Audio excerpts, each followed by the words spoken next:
tulikuwa na changamoto ya barabara na daraja ambalo linavukia upande huu kuelekea Maheve.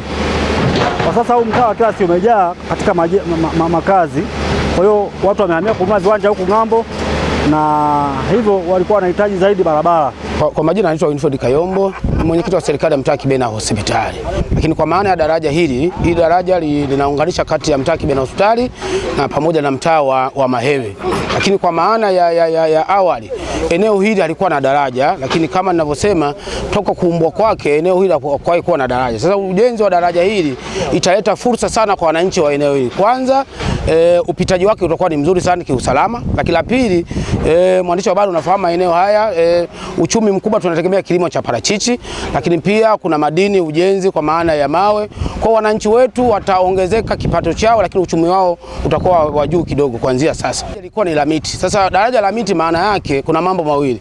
Aidha ukavuka salama au usivuke salama. Kwa hiyo ndio ilikuwa changamoto kubwa, na watu wengi walikuwa wakiogopa sana kuvuka kwenye eneo hili kwa sababu daraja halikuwa salama kabisa. Lakini ujenzi wa daraja hili jipya maana yake sasa itamfanya kila mmoja awe na uhakika na usalama wake kuvuka kwenye eneo hili.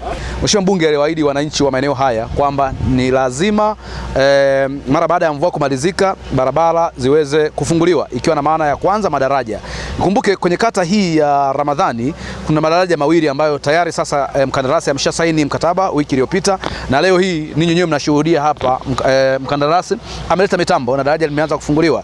Zaidi ya milioni 56.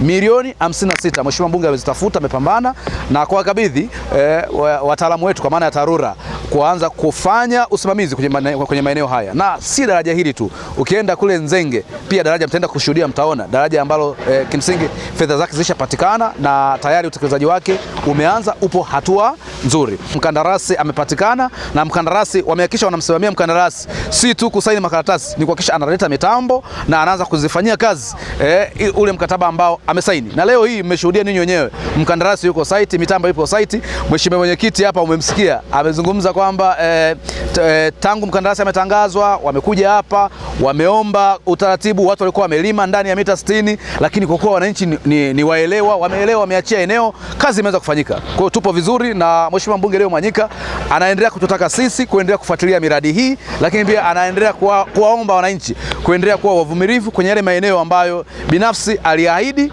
kwamba atatekeleza kipindi hiki cha pili. Lakini pia ilani ya Chama cha Mapinduzi anawahakikishia wananchi kwamba ataendelea kupigana kama anavyoendelea kupigana bungeni. Ninyi wenyewe ni mashahidi, sisi sio wa maneno.